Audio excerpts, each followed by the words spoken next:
नमस्कार दोस्तों, मैं विनोद चाहर JBST क्लासेज में आपका स्वागत करता हूं। आज हम हिंदी व्याकरण के बारे में बात करेंगे और हिंदी व्याकरण में हमारा जो पहला पॉइंट रहेगा, पहला टॉपिक रहेगा, वो रहेगा हिंदी भाषा। हिंदी भाषा के बारे में हम बात करेंगे। हिंदी भाषा क्या है, जो हिंदी शब्द है उसकी उत्पत्ति किस प्रकार से हुई है, भाषा शब्द की उत्पत्ति किस प्रकार से हुई है, भाषा का अर्थ क्या है, इन सब के बारे में आज हम विस्तार से चर्चा करेंगे। तो देखिए, अपना पॉइंट है हिंदी भाषा और हम बात करेंगे इस हिंदी भाषा के सामान्य परिचय के बारे में। हिंदी भाषा के सामान्य परिचय के बारे में हम बात करेंगे। तो देखिए, हम इतिहास पढ़ते हैं। इतिहास में हमने एक नाम काफ़ी बार सुना है, सिंधु। एक नाम सुना है हमने, सिंधु। ये सिंधु शब्द है, इसी से हिंदी शब्द बना है। इस सिंधु शब्द से ही हिंदी शब्द बना है। क्योंकि किस प्रकार से बना है, देखिए, एक स्थान था और उस स्थान का नाम था पारसिया।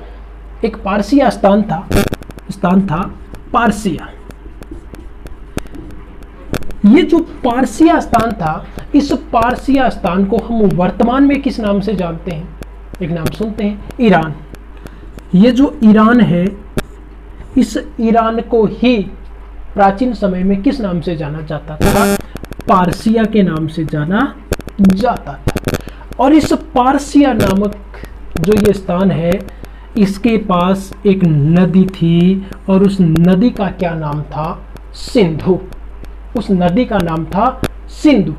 अब वो जो सिंधु नदी के आसपास वहाँ पर जो लोग रहते थे, उनकी एक विशेषता, वो विशेषता क्या थी? वो जो स है, ये जो स है, इस स का उच्चारण किस रूप में करते थे? है के रूप में करते थे। इस स का उच्चारण वो किस रूप में करते थे? इस स का उच्चारण वो है के रूप में करते थे। और इसके साथ वो जो पै और फै हम कहते हैं, पै और फै, इस पै और फै का उच्चारण वो किस रूप में करते थे? फै के रूप। पै और फै का उच्चारण फै करते थे, स का उच्चारण है करते थे, तय और थ का उच्चारण वो थ करते थे, द और ध, द और ध है, इस द और ध का उच्चारण वो किस रूप में करते थे? द के रूप में करते थे। स का उच्चारण है के रूप में करते थे, प का और फ का उच्चारण फ के रूप में करते थे, त और थ का थ के रूप में, द और ध का किस रूप में करते थे? द के रूप में उच्चारण करते थे।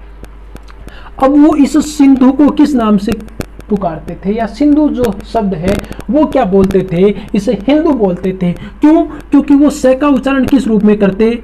है के रूप में, तो ये ही बन गया ने। और ध का उच्चारण किस रूप में करते थे? द के रूप में, तो ये क्या बन गया? द, और ये बन गया दू।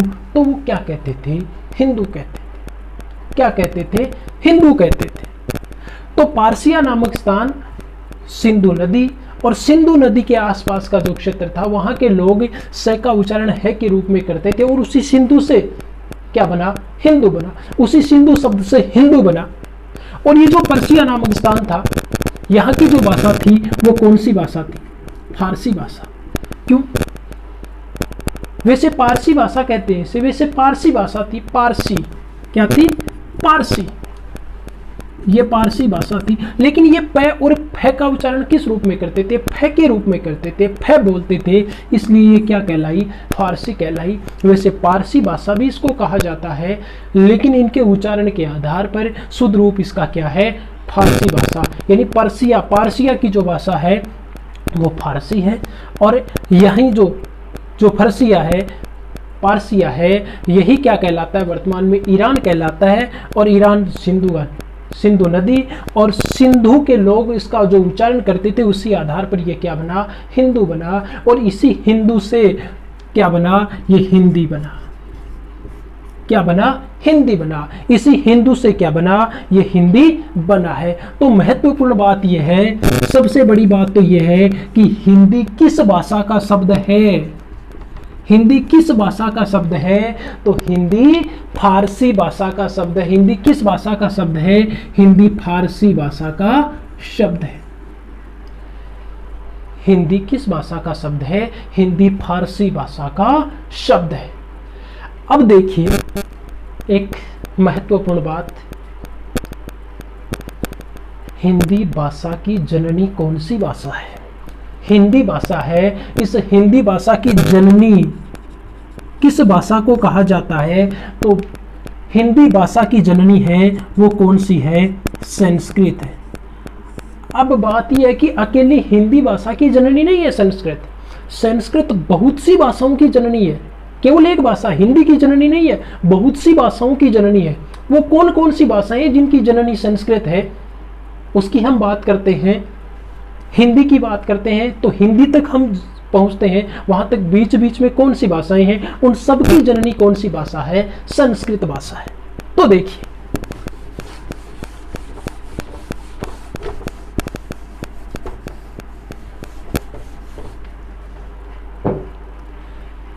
संस्कृत भाषा, इसी संस्कृत भाषा से एक भाषा बनी, कौन सी, पाली।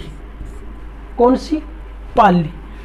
पाली ली छोटी आएगी, एक पाली ये भी होता है, लेकिन ये पाली नहीं है, ये तो एक जिले का नाम है पाली, ये तो एक जिले का नाम है पाली, और पाली ये एक क्या है, भाषा है। तो संस्कृत से कौन सी भाषा बनी, पाली। फिर इसी से आगे जाकर कौन सी भाषा बनी,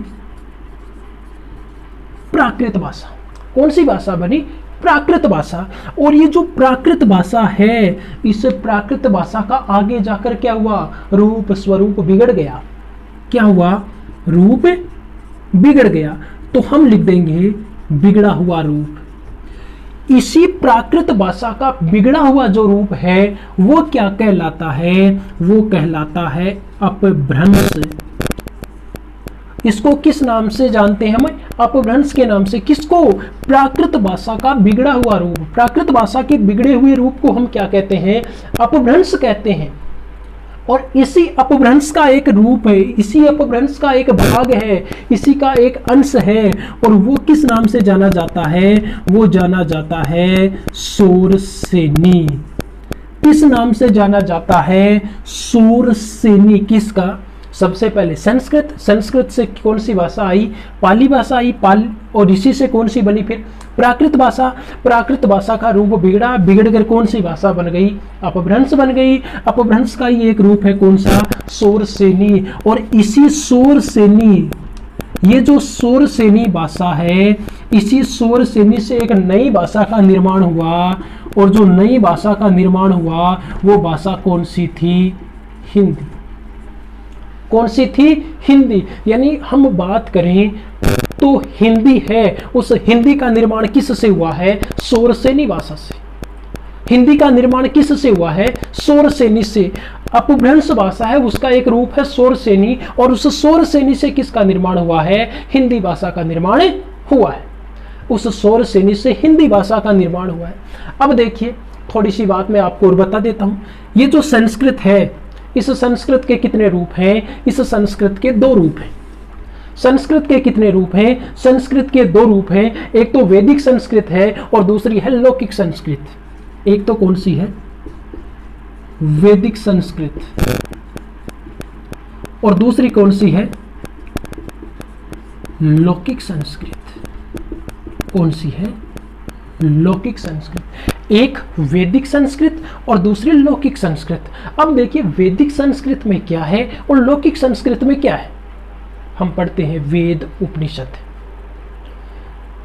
वेद और उपनिषद हैं, देखो नाम से ही पता चल रहा है, वेद वैदिक, वेद वैदिक, यानी वेद, जो वेद है वो किस में आ जाते हैं, वैदिक में। वेद प्लस, देखिए वेद किस में आ जाते हैं, वैदिक में। तो वेद ये जो वैदिक संस्कृत है, इस वैदिक संस्कृत में क्या आते हैं? इस वैदिक संस्कृत में आ जाएंगे आपके वेद, और इनके साथ में क्या आ जाएंगे? उपनिषद।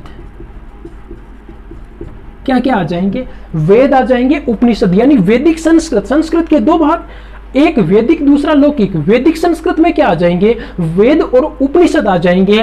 और लौकिक संस्कृत में क्या आ जाएंगे? लौकिक संस्कृत में इनसे आगे जो अपने जैसे रामायण महाभारत है, जैसे अपने रामायण महाभारत हैं, ये किस में आ जाएंगे?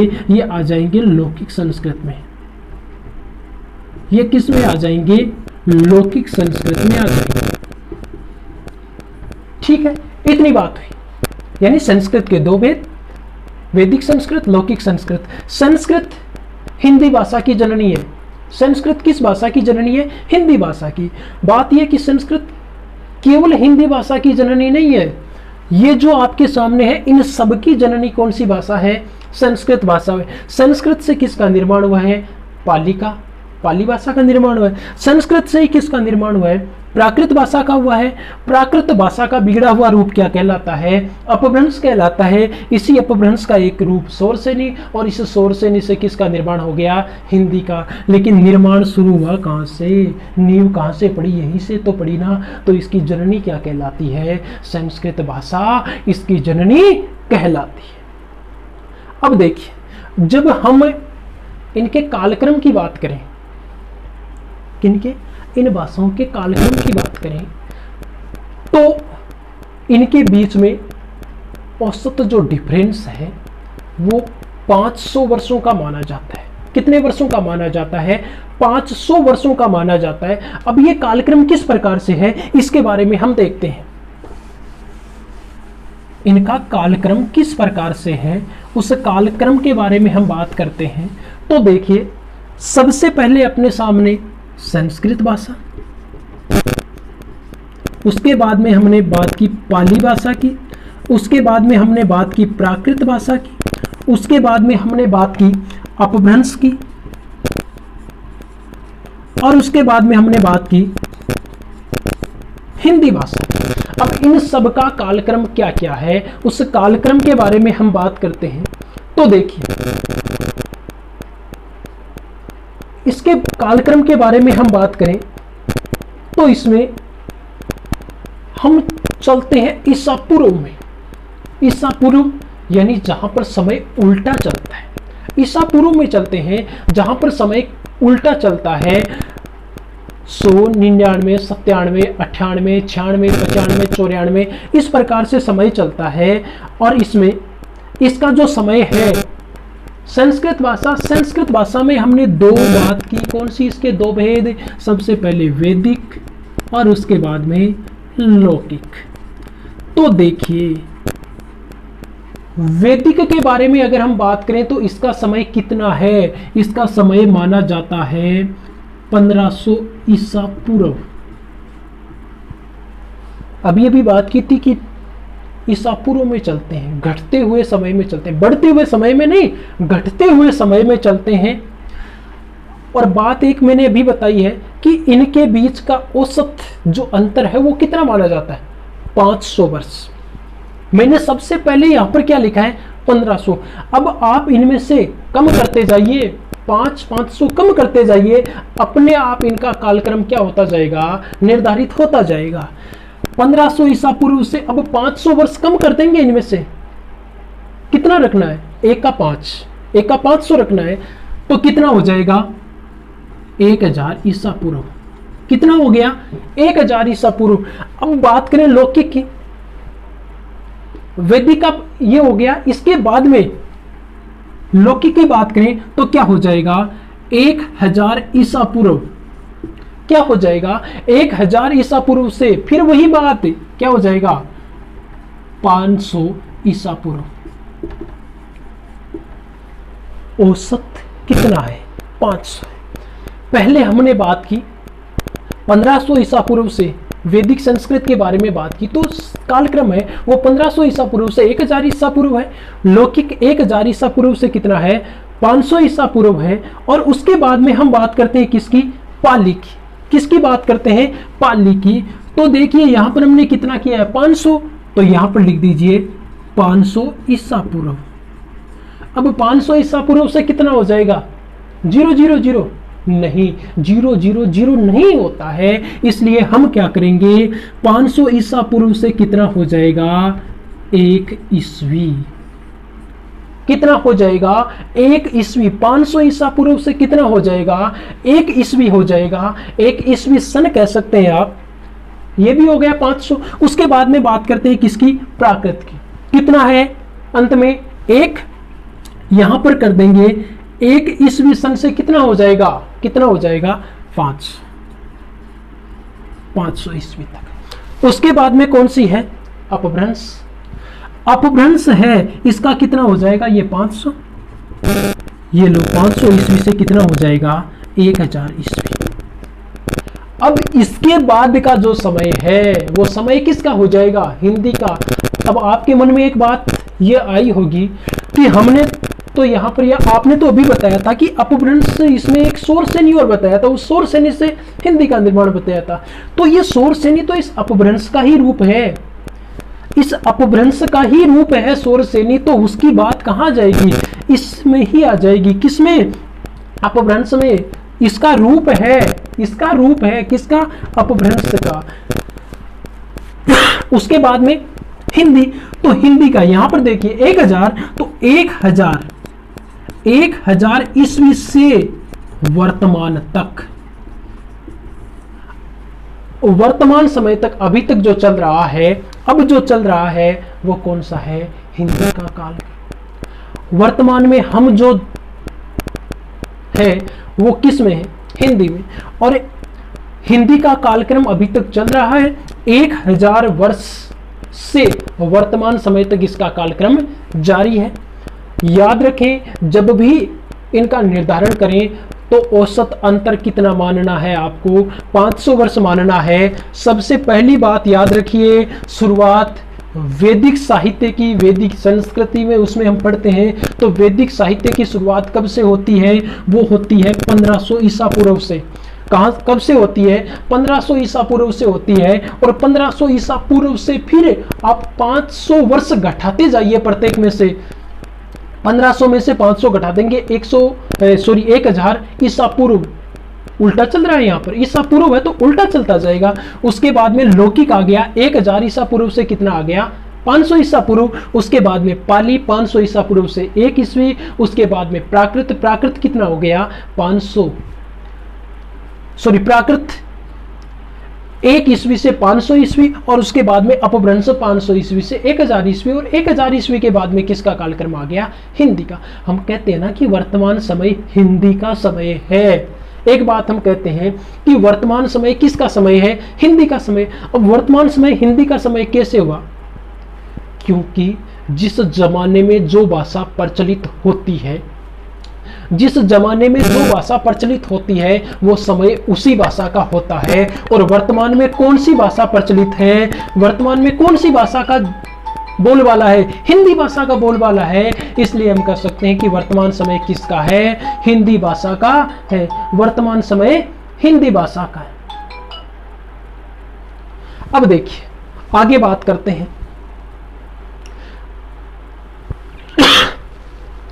अब हम बात करते हैं, ये तो बात हो गई इतनी। अब आगे बात करते हैं भाषा के बारे में कि भाषा क्या है, हिंदी का विकास क्रम क्या था। उस हिंदी के विकास क्रम के बारे में हमने बात कर ली। हिंदी के विकास क्रम के बारे में हमने बात कर ली। अब भाषा क्या है, उस भाषा के बारे में हम बात करते हैं। तो देखिए दोस्तों, भाषा शब्द है वो एक संस्कृत की एक धातु है। किसकी? संस्कृत की। जो हिंदी भाषा की जननी है संस्कृत, उस संस्कृत की एक धातु है। और उस धातु का क्या नाम है? उस धातु का नाम है भाष धातु। कौन सी धातु है? भाष धातु। इस भाष धातु से क्या बना है? भाषा बना है। भाष धातु से क्या बना है? भाषा बना है। और जब भाष धातु की बात करते हैं हम, ये जो भाष है इस भाष की बात करते हैं, तो ये जो भाष है इसका शाब्दिक अर्थ क्या होता है? ये जो है धातु भाष, हम इतना मानकर चलते हैं कि ये भाष है, तो इस भाष का शाब्दिक अर्थ क्या होता है? भाष का शाब्दिक अर्थ होता है विचार प्रकट करना। भाष का शाब्दिक अर्थ क्या होता है? विचार प्रकट करना। यानी हम क्या करते हैं? अपने विचारों को प्रकट करते हैं, विचारों को दूसरों के सामने पेश करते हैं, विचारों को दूसरों के सामने रखते हैं, या आप कह सकते हैं कि अपने भाव हैं, उन भावों को दूसरों के सामने आप रखते हैं। मान लो मेरे मन के कोई भाव है, मेरे मन के विचार हैं, उन विचारों को मैं आपके सामने प्रकट कर रहा हूं, पेश कर रहा हूं। आपके कुछ विचार हैं, आपके जो भाव हैं, वो भाव आप मेरे सामने पेश करते हैं, मेरे सामने प्रकट करते हैं, मेरे सामने रखते हैं। तो विचार प्रकट करना, भाष का शाब्दिक अर्थ हो गया विचार प्रकट करना। अब बात यह है, आपके जहन में भी आनी चाहिए कि ये विचार क्या होते हैं? क्या होते हैं विचार? हम बहुत बार ऐसी बातें करते हैं कि यार मेरे मन में ये ख्याल आया, मेरे मन में ये विचार आ रहा, मैं ऐसा करूं। लेकिन ये विचार होते क्या है? कहते किन्हें है विचार? क्या होती है विचार की परिभाषा? आपने कभी समझने की कोशिश की? मैं बताता हूं आपको विचार क्या होते हैं। विचार क्या होते हैं? देखिए, विचार है वो है अध्वन्यात्मक इकाई। विचार क्या है? अध्वन्यात्मक इकाई।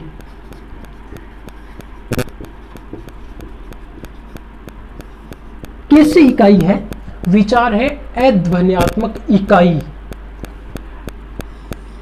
ए का अर्थ क्या होता है?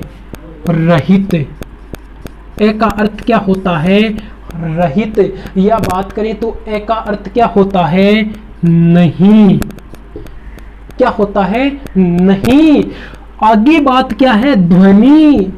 आगे क्या आ रहा है? ध्वनि। अब देखो, क्या नहीं? ध्वनि नहीं। क्या नहीं? ध्वनि नहीं। यानी ऐसी इकाई जिसमें क्या नहीं है? ध्वनि नहीं।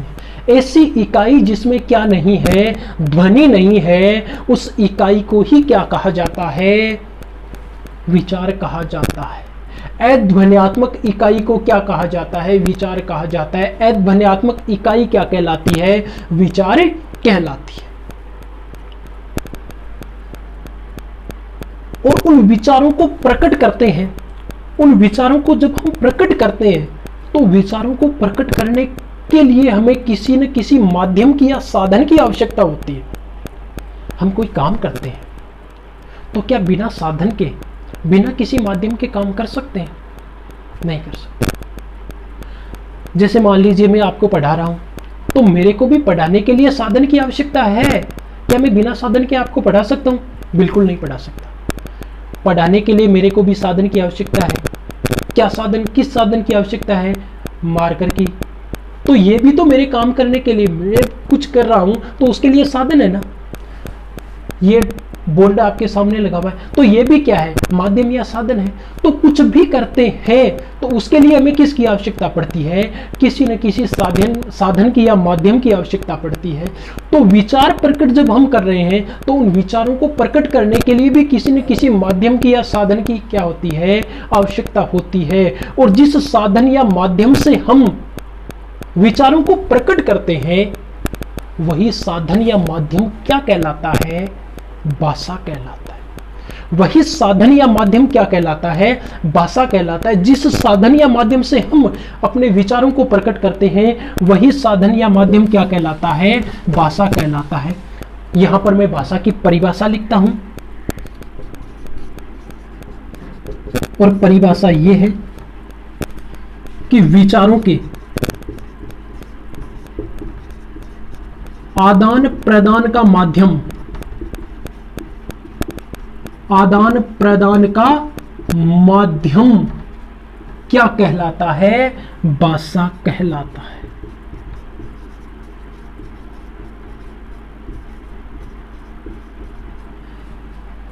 कि विचारों का आदान प्रदान करेंगे, माध्यम से करेंगे, वो भाषा कहलाता है। कि सर विचारों के आदान प्रदान में इसमें कौन से साधन की आवश्यकता होती है? इसमें भी साधन की आवश्यकता होती है, बिना साधन के काम नहीं होगा। कैसे नहीं होगा? देखो, इसके लिए मैं आपको 3 बातें बताता हूं। 3 बातें। कौन सी? मौखिक, लिखित और सांकेतिक। इनको समझिए। भाषा के 3 रूप होते हैं। ये क्या है? भाषा के रूप है। और भाषा के रूप कितने होते हैं? भाषा के रूप होते हैं बच्चों 3। दोस्तों, भाषा के 3 रूप होते हैं और ये तीनों रूप ही क्या है? माध्यम है। हम जो विचार दूसरों के सामने प्रकट करते हैं, विचारों का आदान प्रदान करते हैं, उन विचारों के आदान प्रदान का ये क्या है? माध्यम है। कैसे है? मौखिक। जब हम किसी को बोलकर कोई बात कहते हैं तो वो मौखिक रूप होता है। बोलकर नहीं कहते हैं बल्कि लिखकर किसी के सामने कोई बात है वो प्रकट कर देते हैं तो वो क्या होता है? लिखित होता है। और तीसरा होता है संकेत, जिसमें संकेतों के माध्यम से, इशारों के माध्यम से क्या किया जाता है? समझाया जाता है, अपनी बात प्रकट की जाती है। तो ये क्या है? ये क्या है? ये तीनों इसके रूप हैं और इन्हीं के माध्यम से हम क्या करते हैं? अपने विचार प्रकट करते हैं। बहुत सी जगह आपको यही मिलेगा देखने को कि इसके कितने रूप होते हैं? 2 रूप होते हैं। कितने रूप होते हैं? 2 रूप होते हैं। कौन सा? मौखिक और लिखित। या ये भी कह दीजिए कि भाषा, अपने जो विचार हैं उन विचारों को हम 2 रूपों से, 2 तरीकों से प्रकट कर सकते हैं। एक तो मुख से बोलकर और दूसरा लिखकर। ये 2 ही बातें मिलेंगी, लेकिन याद रखना 3। कितने तरीके? 3 रूपों से हम क्या कर सकते हैं? अपने विचारों को प्रकट कर सकते हैं। बोलकर नहीं कर सकते, लिखकर नहीं करते, लेकिन संकेतों के माध्यम से क्या हम किसी को समझाते नहीं है? हाथ के इशारों से क्या हम समझाते नहीं है? हाँ या ना की स्वीकृति क्या हम अपनी गर्दन को हिलाकर नहीं देते हैं? देते हैं। तो वो क्या अपने भाव नहीं है? कोई हमें पूछे और उसमें हम हाँ की स्वीकृति दें तो गर्दन हिलाते हैं, अपने भाव ही तो प्रकट कर रहे हैं। ना की स्वीकृति दें, नकारात्मकता की स्थिति पैदा करें तो गर्दन को ऐसे हिला देते हैं, क्या वो भाव नहीं है अपने? हम कोई दुख की बात सुने और दुख की बात सुनते ही अपने चेहरे पर उदासी का सा भाव आ जाए, अपना चेहरा है वो बिगड़ जाए, हम भी दुखी हो जाएं, तो क्या वो भाव नहीं है? भाव ही तो है। दूसरों के सामने आप अपने भावों को ही तो प्रकट कर रहे हैं। अब बोलकर कहें या लिखकर बताएं ये जरूरी थोड़ा है, वो भी तो एक संकेत ही तो है ना, वो भी संकेत ही है। तो इन 3 रूपों से, इन 3 माध्यमों से क्या करते हैं? हम अपने विचारों का आदान प्रदान करते हैं। और विचारों का आदान प्रदान जो करते हैं, जिस माध्यम से या जिस साधन से करते हैं, वही माध्यम या साधन क्या कहलाता है? भाषा कहलाता है। आगे भाषा की विशेषताएं हैं, उनके बारे में भी चर्चा करेंगे। उनके बारे में चर्चा करेंगे हम कल। आज के लिए इतना ही। थैंक यू, धन्यवाद दोस्तों।